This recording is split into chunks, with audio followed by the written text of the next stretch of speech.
اگه میخوای مرغ سوخاریت از بیرون خوشمزه تر بشه تا آخر ویدیو با ما باش. 2 تا سی رو داخل مرغمون رنده میکنیم، بهش سس فرانسه یا سس مایونز اضافه میکنیم و ادویه‌هایی که دوست داریم و بهش اضافه میکنیم و میره که استراحت کنه.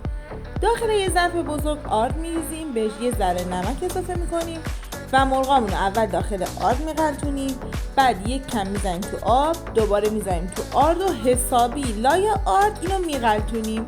حواستون باشه نباید به مرغتون فشار بیاد، باید لای اون آرد هی بالا پایینش کنیم تا پولکی بشه مثل ویدیو.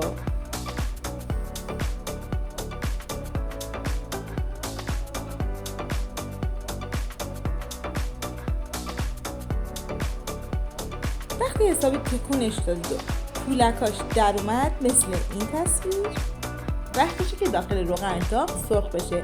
اگه میخوایم پولکاش تا آخر نشون داده بشه و بزرگ بمونه، باید روغنتون روغن قلتون باشه.